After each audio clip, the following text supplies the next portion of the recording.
Imagine yourself playing a commander deck where every creature you play has the potential to one-shot any player on the board. You can be the first player in your playgroup to exclusively run this Snapdax INFECT deck, because Snapdax is a powerful yet simple commander to play. Notice how simple this question I'm about to ask you is. What is 2 plus 3? The answer would be 5. What is 5 plus 5? The answer would be 10.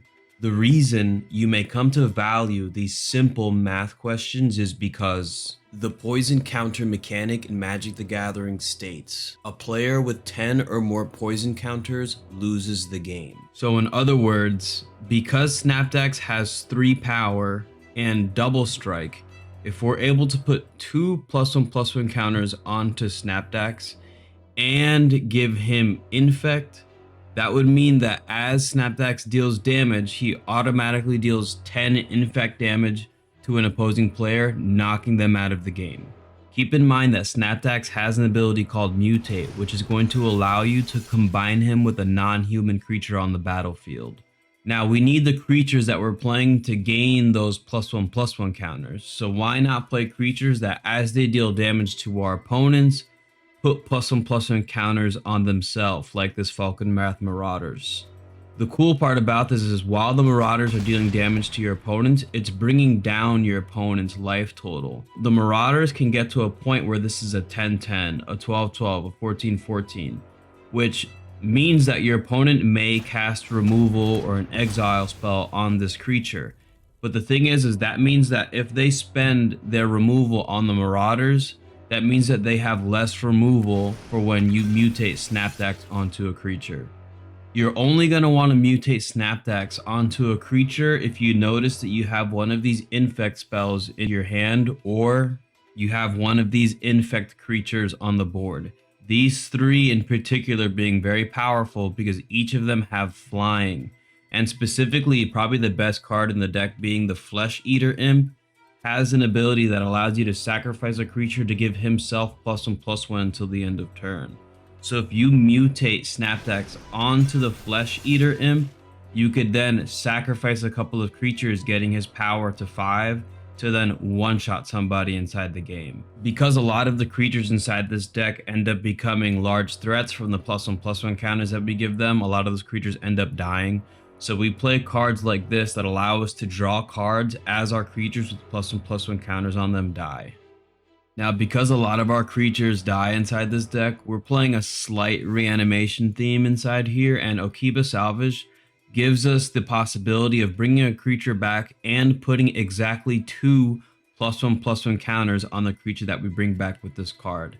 And if we don't have cards like this, we're also playing cards that allow us to escape, specifically noticing that both of these cards re-enter the battlefield each with 2 +1/+1 counters on it each, which is exactly the number that we need in order to one-shot with Snapdax.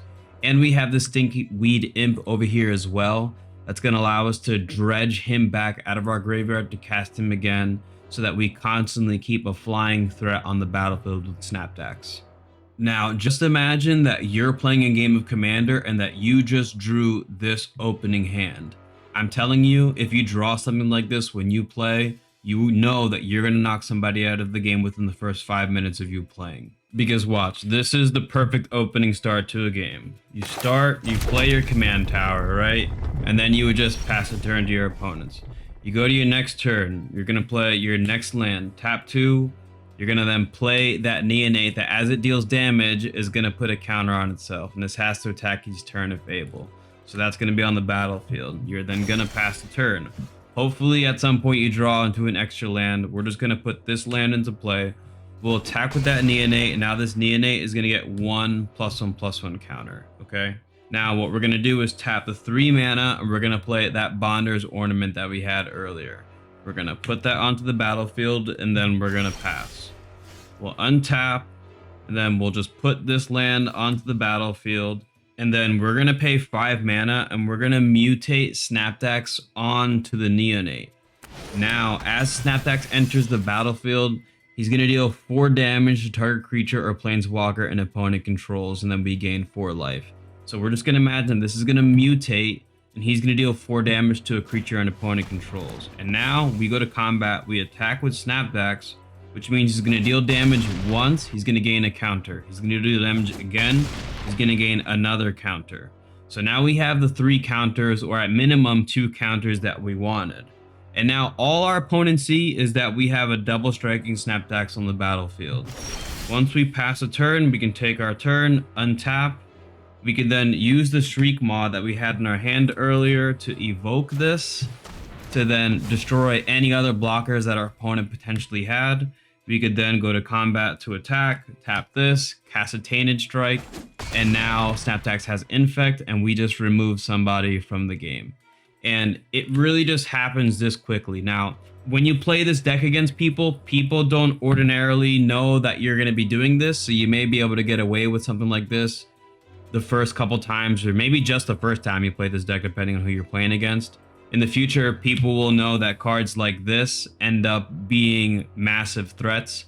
So people will cast removal on cards like the Neonate. But remember, you're going to be playing and you're going to be drawing, and eventually you draw into more creatures that you can play that act as really good cards to mutate Snapdax onto, so that you get the ability to keep him alive once he enters the battlefield. Looking at the deck list here, we're going to notice that the deck costs $90.61, with the top 3 most expensive cards in the deck being Snapdax himself at $7.49, Skithiryx the Blight Dragon at $12.99, and Glistening Oil at $8.49. You can buy a foil copy of Snapdax for as low as 99 cents instead of spending that $7. And Skithiryx is not completely necessary to run inside this deck. The only one out of the 3 that I recommend that you pay the money for will be the Glistening Oil, because this is an infect card that even when it goes to the graveyard, returns back to your hand. Remember to type yes or no in the comments below to let everyone know if I convinced you to go out and purchase this Snapdax Commander deck. The deck list is also in the description below, so if you want to see the cards that I specifically put inside that deck, you can go ahead and click that link over there. Okay, always remember, everybody, eat healthy, okay, work out every single day, and most importantly, you guys gotta remember to believe in yourself. All right, peace out, people.